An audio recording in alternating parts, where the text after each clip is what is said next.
Hey guys, and welcome to another video of Pathophys Made Easy with me, Mac.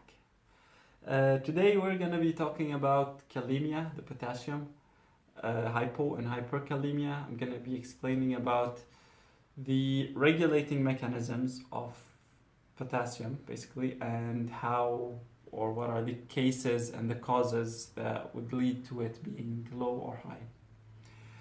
So yeah, that's it. Let's get to it. So the topic today is kalemia. Okay, now as we know, the potassium, the normal range for potassium is something between 3.5 to 5.1. It used to be to 5, but now the new guidelines are 5.1 millimole per liter. Okay.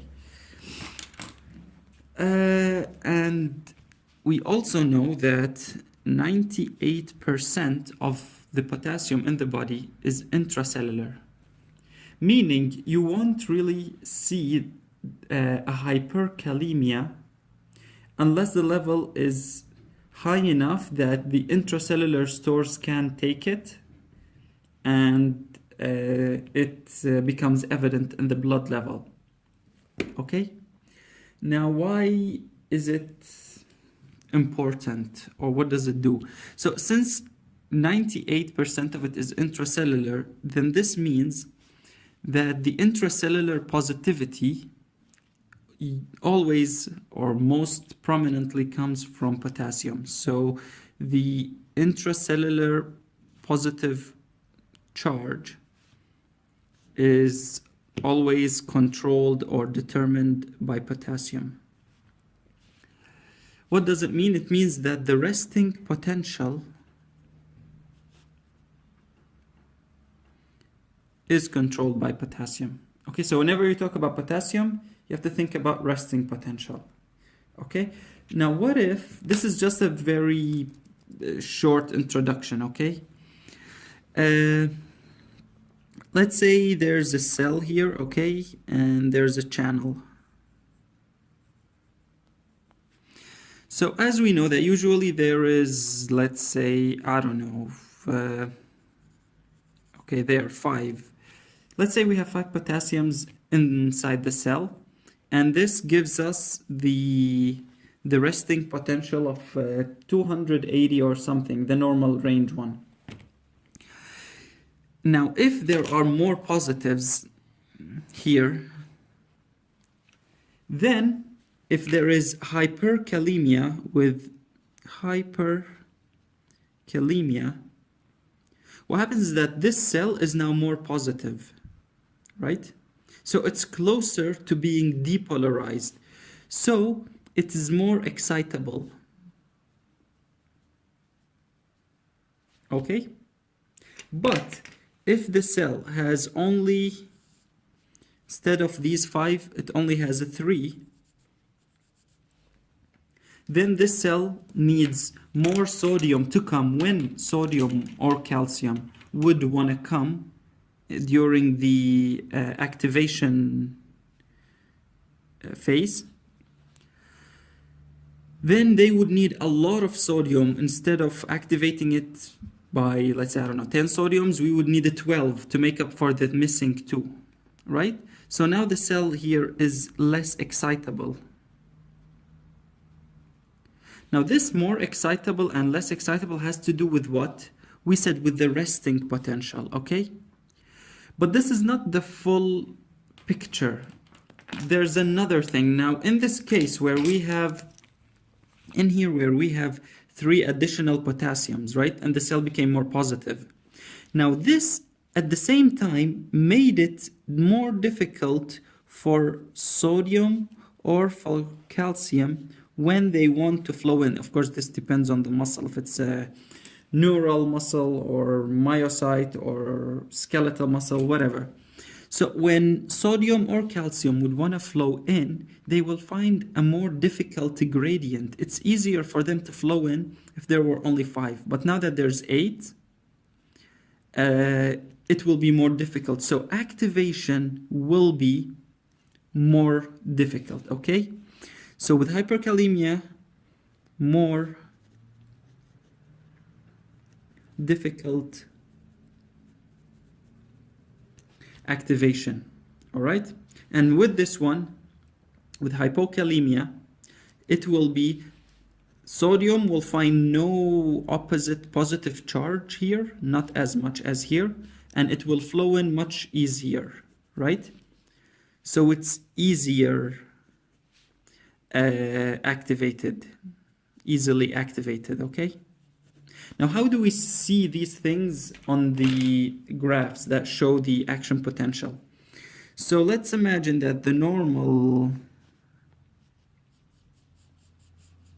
let's say this is the resting potential, and this is the activation or threshold potential. Usually, there's activation until you reach this point, then it's maybe all or none or whatever mechanism it is.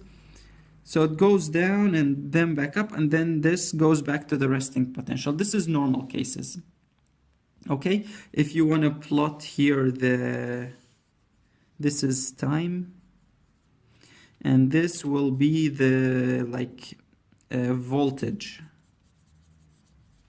And here the resting is something around 280, right? I think. Or was it 80? Negative, I forgot the numbers. And here it's 0. Okay, but this is negative, definitely. From negative to 80. Anyways, now what happens with let's start with hyperkalemia, okay? We said this one becomes, the resting potential becomes closer to the threshold, meaning instead of 200, negative 280, it will just be something like maybe negative 20. So it's really easy to reach it here, right? And this will become the activation threshold, something like this. This is with high potassium. Now with low potassium, with low K, it becomes here. This line, the dotted line. Oh, sorry, it should have been dotted. So this is a dotted line, okay? This dotted line, the resting potential, becomes lower here. So it goes up and then down. But here's the thing. How do you counteract this? For example, this. So if you have, let's say here, if you have a lot of potassium inside, then if you have another, like at the same person, in the same person you have also not hyperkalemia, but also hypercalcemia. If you have also hypercalcemia, then calcium, because it's extracellular, then it would be able to flow in even though there's a lot of potassium inside. Okay, so the way to counteract hyperkalemia is by making hypercalcemia. And this is what they clinically do. Okay, why is that? It's because the hypercalcemia, or natremia, but mostly calcemia, raises this. And it becomes here if you also have high calcium. So you keep the distance between those two the same. And here the same. If you have hypokalemia and you try to reduce the calcium, this line will go down. And the difference between them will stay as in the normal. This is the normal range. The ones in pencil, right? This one. And here it would stay the same. Okay? So, enough about that. By the way, both of them, hyperkalemia and hypokalemia, will cause a flaccid paralysis, both of them. Okay? Flaccid paralysis. Imagine it this way. If I tell a person the average, okay, the normal working hours for any man, let's say I tell a man, you work for 10 years, okay? And every day, sorry, you work 8 hours per day, right? This is the normal thing. And at the end of them, you will get $1 million, okay? You'll get 1 million euros, dollars, whatever you want, okay? So in 10 years, working 8 hours a day. That can seem quite legit, right? Quite normal. But what if I tell you, now I will make it shorter for you, okay? Now you don't have to work 10 years, just work 1 year. But instead of 8 hours, you have to work 22 hours per day. Now this is kind of impossible. You cannot work 22 hours a day, every day, for 1 year. So that's why even if there's more potassium inside, you made the gradient more difficult. You made the job more difficult for calcium. And vice versa. If I tell you, okay, you don't need to work 10 years, work for 100 years, okay? So here I multiplied it by 10.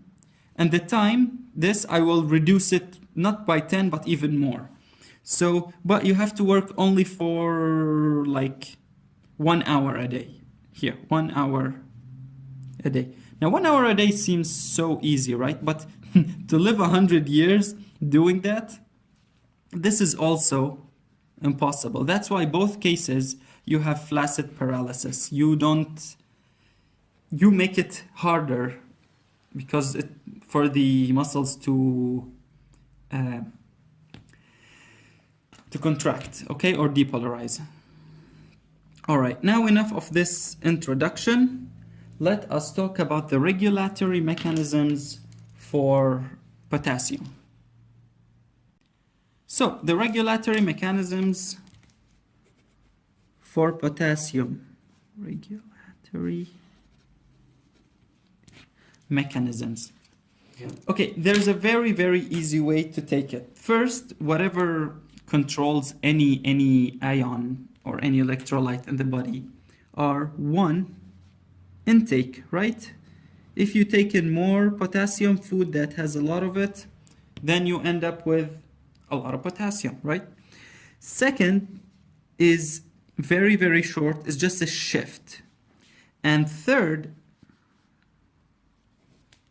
is if you get rid of it, if you lose, loss, or excretion. So these are the main mechanisms that control almost anything in the body, right? Now let's talk about the shifting mechanisms. Now the first one, and it's a bit simple, the first shift, is if you have, okay, I'll call it A, if you have high need, or if there is, let's say, high metabolism, then what happens here? Potassium will go into the cells because potassium is needed in all of the cells, okay? So K goes in.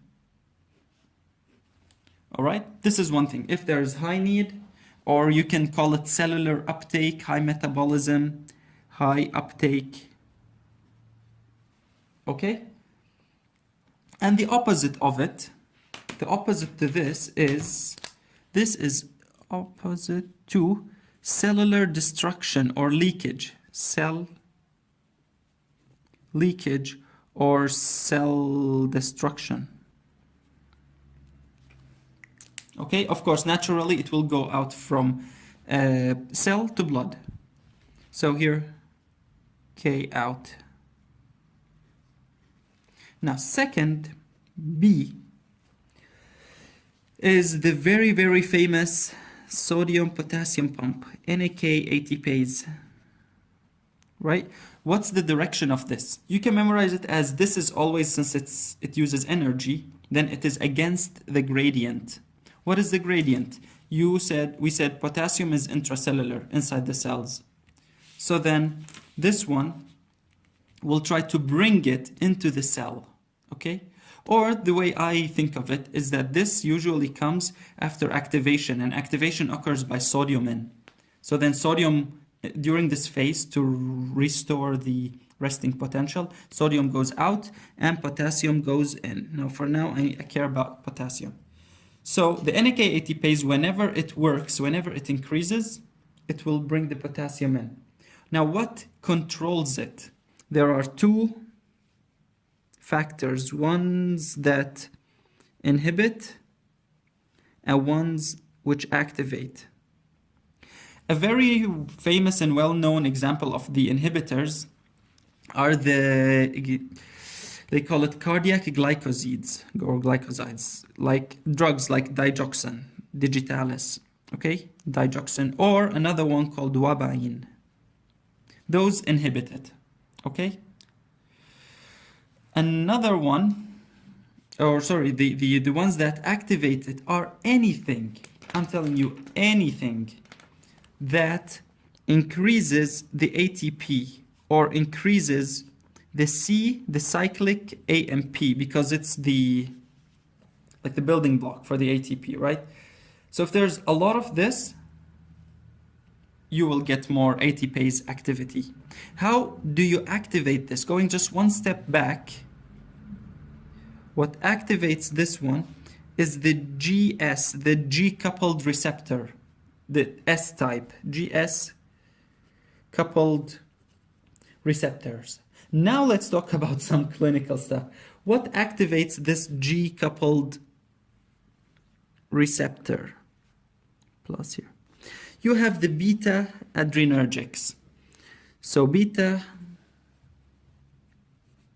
adrenergic, whether it's beta 1, beta 2, okay, beta adrenergics in general. You have ACTH, and you have glucagon. There's a list, a really long list of these, PTH, and blah, blah, blah. The list goes on, okay? Now, how can you remember these or think of them? Now, the beta 2 is the one, if you remember, is a vasodilator and bronchodilator. This one relaxes smooth muscles. And if you really want to relax them, bring them back, bring the potassium in, bring them back to the resting potential, okay? Now, the others, ACTH and glucagon, these ones, what they do is that they would, like cortisol and glucagon, they increase sugar and blood, okay? And in order to do that, you would need higher ATPase activity. Okay, now number C. Okay, for C, also something that shifts it is insulin. Now, what does insulin do? As we know, insulin brings in glucose or sugar from the blood into the cells, into the fat cells, into the muscle cells, into the liver cells. So what happens if you have more glucose into cells? Okay, so if you have glucose into cells, then you have more fuel. You can consider it as higher fuel, meaning you'll have a better ATPase activity. So you will increase the ATPase activity, meaning you will increase the potassium in. So K in. I'm sorry, I think I messed up when I said about the ACTH. Those ones take the glucose out from, take the glucose out from the cells into the blood, so there is less ATPase activity because there's no glucose inside the cell to make ATP. All right, so this is insulin's role, and as you see, insulin is the opposite of glucagon, right? We know that these two are always working opposite to each other. Now, another one, A, B, C, D, also that controls this shift, is the state of acid and base. If you have acidosis or you have alkalosis. Okay, now what happens here? In both of them, you have the HK. I'll just give you an example of the acidosis, and alkalosis will be the opposite. So you have the HK antiporter. So the HK. In acidosis, we have a lot of H, a lot of acidity in the blood. So in order to compensate, this H has to go into the cells. And this goes out. Okay? As simple as that. Meaning acidosis, when it causes K out, it will lead to hyperkalemia. Okay, and that's it. Now let's go to excretion. How is it excreted? Oh, let me put, all of those are shift. Now excretion occurs from the kidney, but we have many levels. We have glomerular level, glomeruli, okay? And this is controlled by the GFR. If you have a good GFR, then you can get rid of it easily. If not, there is potassium retention. So anything that decreases the GFR, as in renal failure, blah, blah, blah, acute, chronic, all of these. Another one, other than glomeruli, you have proximal and you have distal. Okay, proximally, if you remember, we said the trick. This trick we mentioned in the RTAs, here it is, okay? This is the trick in proximal tubule. You see the NAK ATPase, it's one of the helpers. So it gives K outside, okay, from the basolateral side. So using the trick, K out or K loss. Distally, very, very well known, you have the aldosterone. And here's the one that we made earlier about aldosterone. And you see that K goes out. Aldosterone effect causes potassium loss. So aldosterone, also K out. And last, you always have the H, K antiporter. This one, I mentioned it again because here, when I mentioned it here, I meant between cells and body. Cells and blood, sorry, between the cells and the blood. But here, it's between the tubules and the lumen. Okay, so the cells and outside the body, the lumen of the tubule of the nephron is kind of considered where, okay, urine, and it's supposed to go out. Okay, so these are regulatory mechanisms. I will keep them aside here, and I will start talking about the first thing, which is what? Hypokalemia. So, we got hypokalemia. Knowing that hypo means it's less than 3.5 millimole per liter. Okay, guys, don't forget the normal ranges. Now, this one has this kind of classification. So it's classified into like a comparison, or you need to mention whether it's low inside the cells and the blood or just one of them. So the first one is, let's say, the stores, meaning intracellular or stores. These are good, but the blood is decreased, meaning the potassium in the blood is low. Another case will be if the stores are low, but blood is good. And the third one is if both of them, right? Stores are low and blood is low in potassium. So let's make our comparison or study of the cases. Now the first one, when I said the stores are good and the blood is low, it means that it actually shifted from the blood, from extracellular into intracellular. Okay?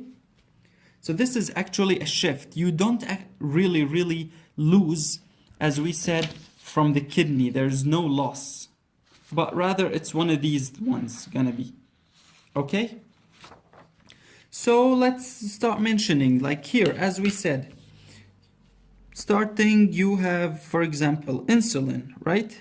We said if insulin increases, K goes in, meaning from blood to cells, meaning low in blood. So if you have insulin increase, and this can be a lot of things, whether it's exogenous insulin, or if there's an insulinoma, okay, anything that increases the insulin, or a tumor, benign or malignant. The second one is catecholamines. Catecholamines activate what? Beta adrenergic, remember? Okay, beta adrenergic. And as we said here, that beta adrenergics, what do? They increase, stimulate ATPase, causing K to go in. Okay? So the same thing. Beta adrenergic, meaning potassium goes in. Those are catecholamines like adrenaline, or sorry, epinephrine, same thing. Epinephrine, norepinephrine, dopamine, and the list goes on. Third, what about this? So we mentioned here, we mentioned the NAK ATPase, right? We mentioned the insulin. Now time for acid base, and I will mention, okay, let's mention this one first. So if there's need, then potassium will go in, right? So just mention anything that you have in which causes the patient to have high uptake. For example, if you have pernicious anemia,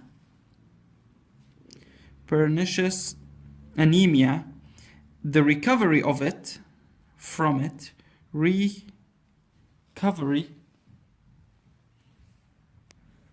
So the recovery from pernicious anemia would cause the cells, the newly forming red blood cells, to take up the potassium, causing potassium in, and same thing, a shift. And the last one is acid base. So which one would cause the potassium to flow in? Yes, that's alkalosis. Why? Because in alkalosis, here, this is the HK antiporter. So in alkalosis, we need the H to go out to balance the base, and therefore potassium will flow in. And that's it. Okay, this is about good stores, low blood. So it's a hypokalemia with normal stores. Now let's talk about low stores and good level in the blood. This is also a shift from intracellular into extracellular. So basically you'll have to do the opposite of what we did in here. So few examples of these are, for example, if you have, let's say, renal failure. Now what happens in renal failure? Here you have low GFR. Let me just tell you something about this shift. When you have low stores, because we said that the amount of, when we say that 98% is intracellular, it means if there is this much in the blood, around 3.5, there is around 100 millimole per liter inside the cell. Okay, so from the 100, it's really easy just to get 3 or 5 out to the blood. So when you say that there's a shift from intra to extracellular, okay, then it means that you are losing somewhere. You're losing the potassium, let's say, from the kidneys, and then the stores are giving back to the blood. So the image that you see in the blood is normokalemia. But actually, it's always being compensated and supplied by the stores. That's why the stores they keep on getting depleted while the blood is normal, because there's a loss somewhere. And here it is. For example, in renal failure, you have low GFR, right? Now, what does low GFR activate, or what does it cause? The first thing that we know is it activates RAS, right? So by aldosterone, you have K loss. Now we figured out the loss. Additionally, if you have low GFR, meaning you have low filtration, remember here we said the glomeruli, if there's GFR. So if there's low filtration, it means that the potassium gets some retention. Okay?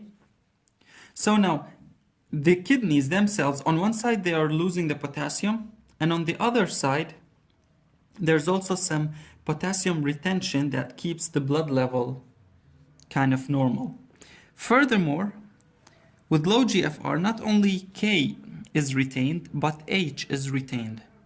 So H retention. And what does this cause? Acidosis. And what happens in acidosis? The opposite to alkalosis. So K is out. H goes in and K out, and it flows from intra to extracellular, okay?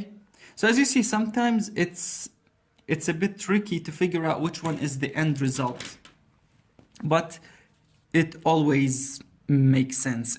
There's always a reason for it, okay? So another reason, this one was renal failure. Another one that's written also in the notes, it just says simply acidosis, which is really easy. Acidosis, K out, done. Third,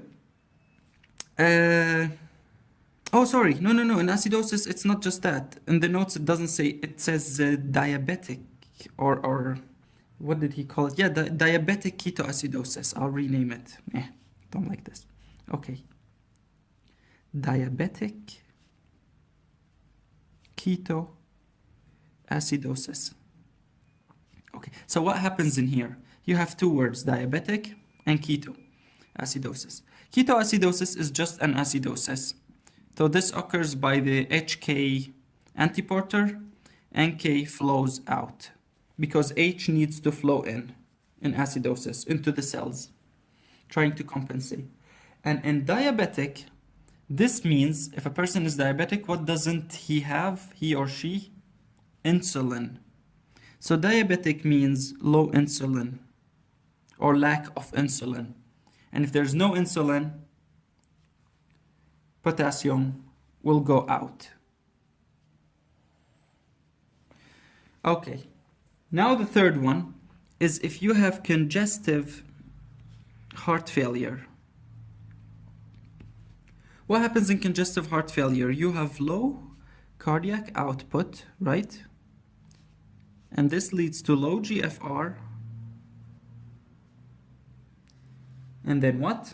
The same thing. From GFR, you have the same three consequences. You have RAS, you have K retention, and all right. So this is it about this. Let's talk about the third one.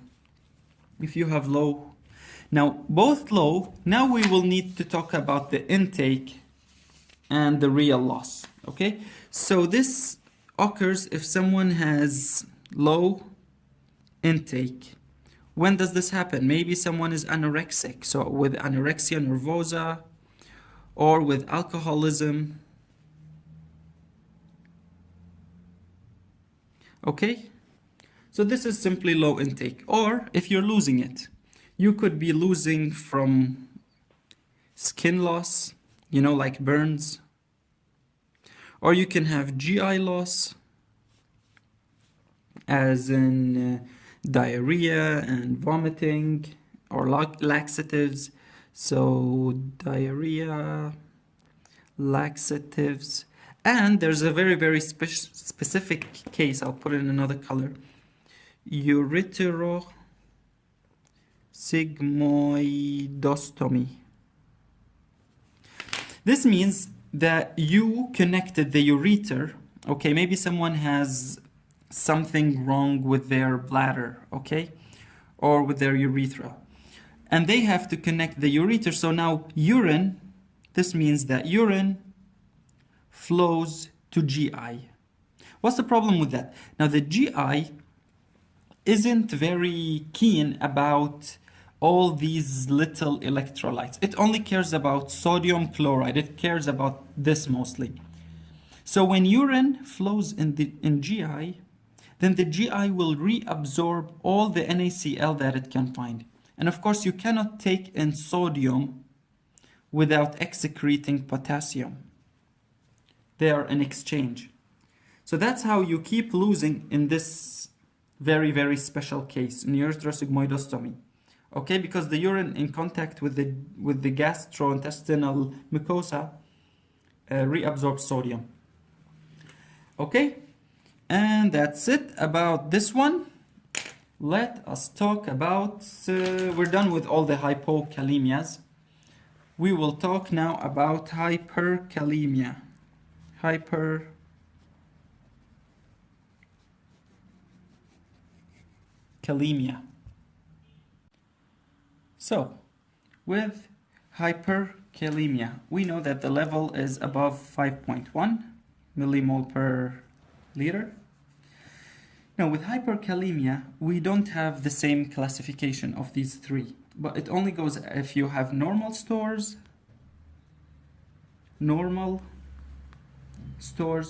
or if you have like elevated total body potassium, meaning like high stores and high blood, okay? So with normal stores, you can notice that this is basically a shift from intracellular to extracellular if the stores are good, but there's always something that is making up for the intracellular stores. So examples of these are exercise,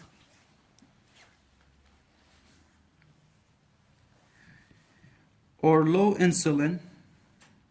So in exercise, the cells, the myocytes are getting some damage, and potassium leaks out of the cells. Or with low insulin, as we said, why insulin does that. Or cell destruction, for example, cells destroyed. Or if you have acidosis. And now you can understand why in all these cases you can have this. Additionally, you can have, as the cells are destroyed, for example, an example of it is hemolysis. Or you can find in the notes that it says also leukocytosis here. I'll make it leukocytosis and thrombocytosis. Now what happens here is you have excessive production of thrombocytes and excessive production of white blood cells, which is abnormal. Okay, abnormal. So sometimes you have fragments of the cells that are out, or that these cells, the newly formed, abnormally formed cells, don't have an intact membrane or abnormal channels, and they will leak out from intracellular to extracellular. They will leak out potassium. Now what about the whole increase in total body K? The simplest one is if there's increased load. So someone taking, for example, KCl tablets, or could be, by us, iatrogenic, by doctors. Or it could be low excretion. Something wrong with the system. And of course, with low excretion, as we said, you have three levels. You have either low glomerular excretion, and this is the case in acute renal failure and the chronic renal failure. Okay? Or the problem could be tubular,